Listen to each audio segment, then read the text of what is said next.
Jibril berbisik kepada Nabi kita. Ujar Jibril membisiki Nabi, ahbib ma ahbabta fa innaka mufariqu. Artinya, hai Muhammad, cintailah orang sesuatu yang kau cintai, tapi ingat, ikan boleh cinta lawan A, B, C, D, tapi ingat bahwa suatu saat engkau akan berpisah dengan anta mufariqu. Wahai yang dihitung napas dan tutur katanya, wahai orang yang lalai, engkau tenggelam dalam kekurangan, sepanjang masa engkau hanyut dalam kesenangan. Ketahuilah kematian tak pernah berbalas kasih kepada raja karena keagungannya, dan tidak pula kepada seseorang guru yang berilmu. Betapa sering kematian membungkam lisan hingga tidak dapat menjawab, padahal dahulunya dia tidak bisu.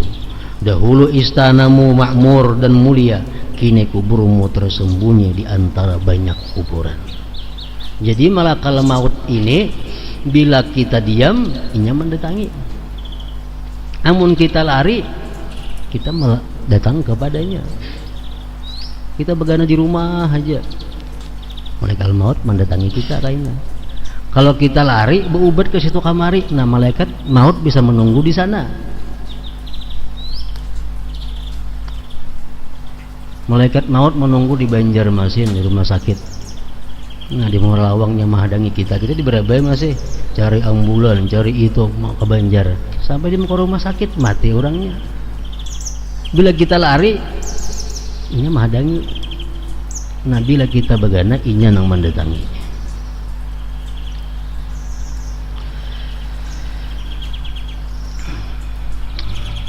Pada kuburan lain juga ditemukan syair berikut, ya ayyuhan nas kana li amalun qassara bi an bulughihil ajalu falyattaqillaha rabbahu rajulun amkanahu fi hayatihil amalu. Wahai manusia, dahulu aku punya cita-cita, tetapi ajal membuatku tak mampu mencapai. Kalau cita-cita nang baik, untung cita-cita menghafal Quran, cita-cita hendak sembahyang tahajud terus, cita-cita hendak sembahyang duha terus, bagus nih tuh. Nang menyakitkan ini cita-cita duniawi nang kada tercapai. Oleh karena itu hendaknya manusia bertakwa kepada Allah, Tuhan yang memberi kekuatan untuk beramal semasa hidupnya. Di antara ucapan hikmah Luqman alaihi salam, jika ada suatu persoalan dan engkau tidak tahu kapan dia akan menjumpaimu, maka bersiap-siaplah untuk menemuinya sebelum dia mengejutkan. Lampu aja tiap malam, sesuatu hal yang pasti akan terjadi. Kalau kita sudah bersedia perlengkapan, ada lampu tabung, ada lilin, ada pajak lampu, ada abut lagi, kita kuciakan lagi. Nanang sakitnya orang kada bersedia apa-apa, lampu tabung kada maka sudah tahu lampunya pasti sesaat akan mati kayak ini. Nah jadi Luqman Hakim ini salah seorang anbiya. Menurut sebagian ulama ada yang mengatakan hanya aulia. Jika ada sesuatu persoalan dan engkau tidak tahu kapan dia akan menjumpaimu, maka bersiap-siaplah untuk menemuinya sebelum dia mengejutkanmu. Rasulullah sallallahu alaihi wasallam bersabda, man mata wa huwa ya'lamu an la ilaha illallah dakhalal jannah. Barang siapa mati dan dia mengetahui bahwa tidak ada Tuhan kecuali Allah, maka ia akan masuk surga.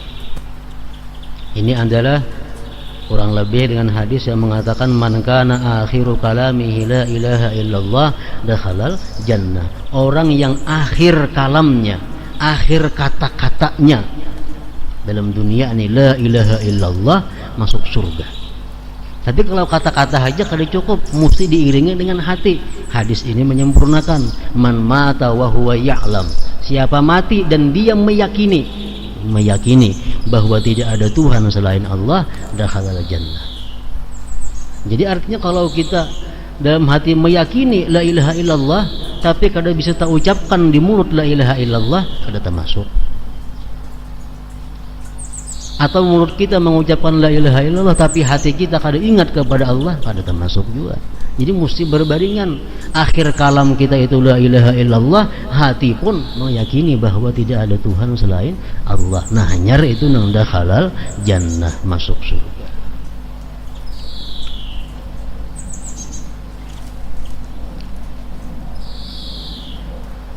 Ketika maut akan menjemputnya,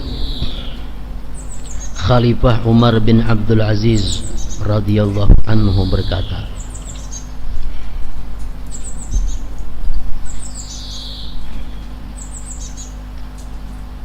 telah engkau perintahkan aku.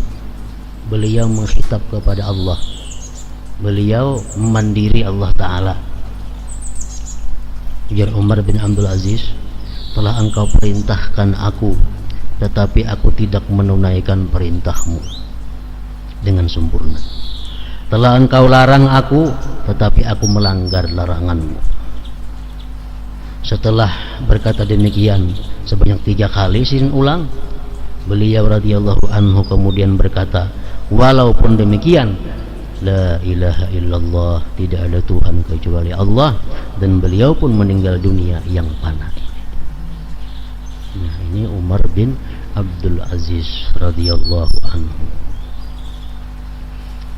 Jadi sesudah beliau mengatakan la ilaha illallah, habis. Nah, ini membujuk-bujuk warnanya husnul khatimah yang sangat utama. Kalau kita mati mengucap Allah Allah Allah, husnul khatimah juga. Atau mati mengucap Allahu Akbar, husnul khatimah juga. Atau kita berselawat mati, husnul khatimah juga ngarannya. Nah, kalau la ilaha illallah, nah ini yang paling tinggi derajat husnul khatimah. Akhir kalamnya la ilaha illallah. Umar bin Abdul Aziz ini beliau wafat pada 20 Rajab tahun 101 Hijriyah. Tahun 101 abad pertama nih. Beliau ini adalah buyut oleh Umar bin Khattab radhiyallahu anhu. Mama Sidin itu Ummu Asim, cucu Asim, Ummu Asim ngarannya. Abahnya Mama Sidin itu ngarannya Asim. Nah, abahnya Asimnya Umar bin Khattab. Jadi buyut oleh Umar bin Khattab.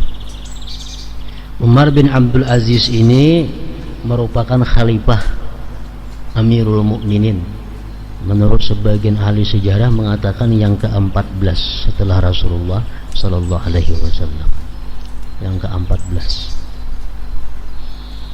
Jadi sejarah kita mencatat, sejarah Islam mencatat bahwa khalifah-khalifah yang ada baik dari Bani Abbasiyah, baik dari Bani Amawiyah dan bani-bani yang lainnya, tercatat di situ bahwa khalifah yang benar-benar sesuai dengan jejaknya Rasulullah hanya 5. Pertama Abu Bakar Siddiq, kedua Umar bin Khattab, ketiga Utsman bin Affan, keempat Imam Ali bin Abi Thalib, kelima Imam Hasan bin Ali bin Abi Thalib, nah, yang keenam Umar bin Abdul Aziz radhiyallahu anhu.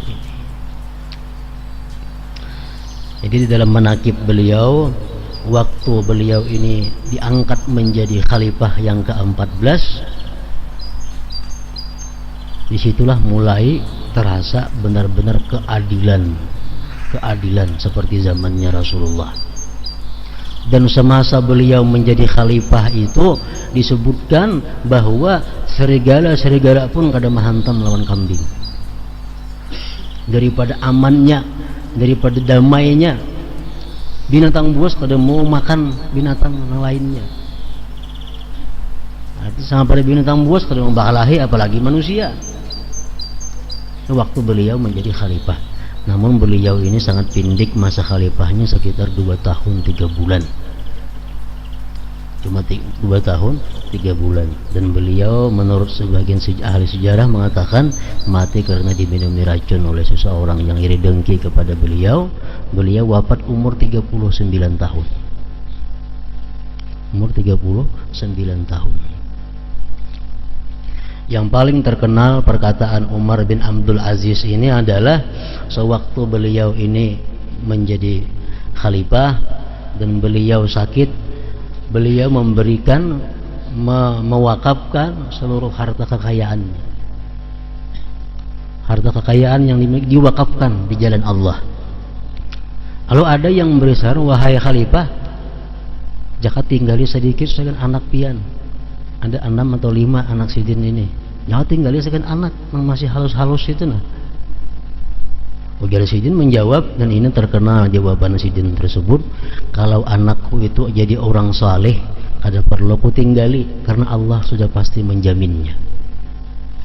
Kalau anakku ini bakal jadi orang jahat, buat apa aku meninggalin yang jahat jadi siksa lawanku di kubur nantinya. Nah itu perkataan Umar bin Abdul Aziz radhiyallahu. Kalau anaknya jadi orang saleh, sekenapa ditinggali? Allah sudah pasti menjamininya. Allah yatawalla salihin, Allah memelihara, mengurus orang-orang saleh. Buat apa aku meninggali harta kalau anakku orang saleh? Kalau anakku orang jahat, buat apa aja aku tinggali harta? Menjadi siksa lawan aku nanti di dalam kubur. Jadi harta baik diwakafkan seluruhnya sebelum wafat. Nah itu Umar bin Abdul Aziz ini orangnya. Cocok saja matinya pun akhir kalamnya la ilaha illallah. Rasulullah sallallahu alaihi wasallam bersabda, zuru mautakum fasallimu alaihim wa sallu alaihim fa inna lakum bihim ibrah. Berziarahlah kepada orang-orang yang telah meninggal di antara kalian, ucapkan salam kepada mereka dan doakanlah mereka, sebab sesungguhnya kalian akan mengambil pelajaran dari mereka. Hadis riwayat Ibnu Abi Dunya. Dan dalam hadis lain, zuril kubur tazkur bihal akhirah wa ghasilil mauta fa inna mu'alajata jasadin khawin mau'izatun balighah wa salli 'alal janazah la'alla dhalik ayyuhzinaka fa innal hazin fi zillillah. Berziarahlah ke kubur, kamu akan mengingat akhirat. Mandikanlah orang mati, sebab memandikan tubuh yang kosong dari roh merupakan nasihat terbaik. Dan salatkanlah jenazah agar kamu merasa sedih, sebab orang yang sedih berada dalam naungan Allah subhanahu wa ta'ala. Ziarah kubur memiliki beberapa manfaat. Di antaranya, si peziarah dapat mengambil pelajaran dari yang diziarahi, ingat akan keadaan mereka dan menyadari bahwa kubur adalah rumah masa depannya. Kalau kita ziarah ke kubur, kita di situ membaca Quran, walaupun kita kada berniat, kada berdoa, sampai lawan nang dalam kubur. Lain kita membaca di rumah macam tadi, maka ada niat, bagusnya ada doa. Kalau kita di atas kubur membaca doa, kada perlu niat, kada perlu doa. Sampai sudah bacaan Yasin itu kepada roh nang di dalam kubur itu. Jadi ziarah kubur ini manfaatnya lawan nang hidup ada, lawan nang di dalam kubur pun ada manfaatnya. Makanya jar Nabi kita, zurul kubur, ziarahlah kamu kepada kubur, khususnya laki-laki nang disuruh ziarah kubur ini.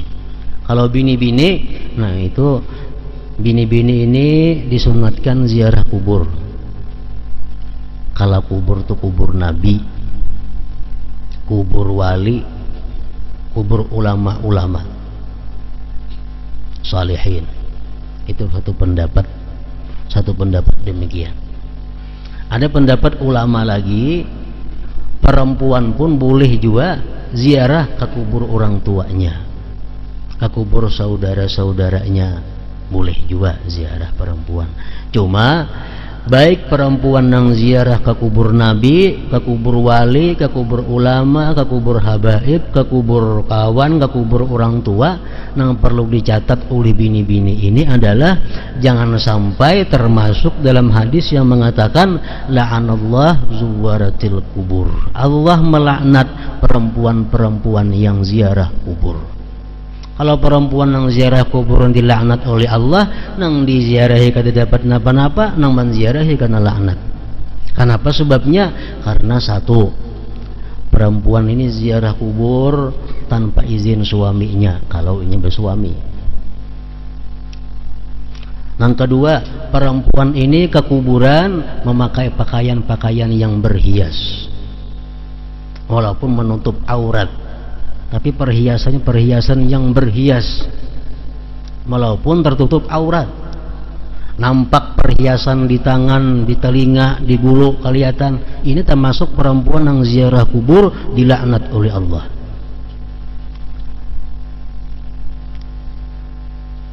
Perempuan-perempuan yang ke kubur memakai minyak harum, minyak wangi di bajunya, di awaknya, sehingga harumnya ini keciuman orang di sampingnya, termasuk perempuan dilaknat Allah ziarah kubur. Nah, jadi artinya bini-bini ziarah kubur itu silahkan. Catatannya jangan sampai membuka aurat, jangan sampai memakai perhiasan-perhiasan yang kayak tulak ke orang pengantin. Yang ketiga, jangan sampai berharum-haruman yang ciuman kiri kanan muka belakang. Nah, dan menjaga diri dari hal-hal yang kada baik lainnya. Nah, kalau macam itu, ayo aja ziarah bini-bini ke kubur siapakah? Dapat aja berkahnya, dan dikubur pun dapat manfaatnya. Nah, jadi ziarah kubur memiliki manfaat. Nang ziarah dapat manfaat, nang diziarahi pun dapat manfaatnya. Apalagi orang tua nang diziarah ini kuitan. Ujar Nabi kita dalam satu hadis menyebutkan, innar rajula la yamutu waliduhu wa huwa haqqun lahuma. Innar rajula la yamutu walidahu wa huwa haqqun lahuma fayada'u Allah lahuma min ba'dihima fayaktubuhullah minal barrin. Seorang laki-laki atau bini-bini mati kedua orang tuanya atau salah satunya mati, padahal dia waktu hidup durhaka kepada orang tuanya. Waktu mama hidup, abah hidup, kada pemaasian lawan kuitan. Begitu abahnya atau mamanya ini mati, dia seringkali ziarah kubur, seringkali mendoakan kedua orang tuanya. Ada yang mengatakan hadis lain, tiap Jumat dia ziarah kubur, maka Allah ganti namanya menjadi orang yang bakti kepada kedua orang tuanya. Nah, jadi kalau membaiki diri dalam hidup kuitan dahulu, hidup kedua orang tua katuju menantang lawan orang tua katuju kada maasi. Nah, sekarang sidin sudah mati, tiap Jumat ziarahi. Di rumah banyak-banyak memberi hadiah sedekah lawan nang kuitan dalam kubur. Niscaya kita ampih jadi orang durhaka, berubah menjadi orang yang berbakti. Namun kelihatannya, kenyataannya, orang nang rancak ziarah ke kubur kuitan itu orang nang lagi hidup besar bakti juga lawan kuitan. Orang nang lagi hidup durhaka lawan kuitan mati jarang juga ziarah kubur, paling hari raya. Itu kenyataannya. Orang yang mahragu kuitan, suka menggaduh kuitan, sayangan kuitan mati tiap minggu ziarah kubur. Orang yang durhaka dasar tapi ziarah juga ini ke kubur.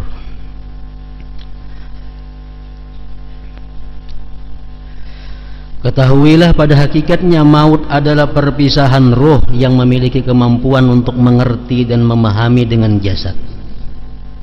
Kita melihat, kita mendengar, kita mempaham, itu karena ada roh. Itu berpisah dengan jasad. Mati merupakan terputusnya kekuasaan roh atas jasad. Setelah berpisah dengan jasad, roh tetap kekal sebagaimana dijelaskan dalam berbagai al-akhbar maupun al-athar, dan terbukti melalui berbagai perenungan. Sesungguhnya roh meninggalkan jasad menuju alam lain. Oleh karena itu sepantasnya seseorang mukmin tidak mencintai dunia yang akan ia tinggalkan sewaktu roh berpisah dengan jasad. Akan tetapi hendaknya dia mencintai sesuatu yang akan selalu menemaninya, yaitu pengetahuan, ma'rifat tentang Allah, merasakan nikmatnya ketaatan, zikir dan doa, merasa khusyuk dan rendah hati, sehingga setelah mati nanti dia dapat menikmati buah amalnya dan tidak merasa sedih karena harus berpisah dengan dunia dan segala perhiasannya. Dalam kubur datang ular hendak menghantam kepala, datang puasanya, datang ma'rifatnya kepada Allah, datang tafakurnya mendindingi kepala daripada ular tadi. Begitu ular hendak datang menghantam batis nang dalam kubur ini, datang si batis amal-amal batis nang pernah melangkah ke masjid, melangkah ke majelis taklim, itu mendinding daripada siksa kubur. Ular hendak menghantam tangannya, amal-amal di tangan yang pernah bersedekah kepada orang, memberi makan, mendindingi daripada siksa kubur. Setelah mati, roh manusia tidak akan musnah, tetapi berubah keadaannya. Segala hal yang sebelumnya terhijab akan segera tersingkap baginya. Hal ini telah dijelaskan oleh Allah Ta'ala dalam wahyunya. Laqad kunta fi ghaflatin min hadza fakashafna anka ghita'ak. Sesungguhnya dahulu kamu berada dalam keadaan lalai dari hal ini, maka kami bukakan tutupan yang menutupi pandanganmu. Hadis mengatakan bahwa manusia itu adalah annas niyamun, manusia itu tidur semuanya. Kita ini guring. Fa iza matu intabahu. Bila kita mati, hanya kita tabangunan. Inilah yang sebenarnya yang kita hadapi sebenarnya waktu sesudah mati itu. Orang kita guringnya macam-macam mimpi itu, mimpi ini kita guring. Begitu kita mati, apa yang sebenarnya itu yang kita hadapi. Orang nang rumahnya gubuk, miris karena hujan, guringnya guring, bermimpi di istananya. Mana di istana mimpi bermutur macam-macam permaisuri, begitu bangun guring, apa dah gubuk dihadapi. Nah, iza matu intabahu, bila kita mati kita bangun, kita hadapi rumah kita nang sebujurnya, kita hadapi kawan kita nang sebujurnya, kita hadapi semua anak nang sebujurnya nang kenyataannya. Nah, keadaan sesudah mati. Allahu Rabbi wal Islam dini wa Muhammadan Rasulullah.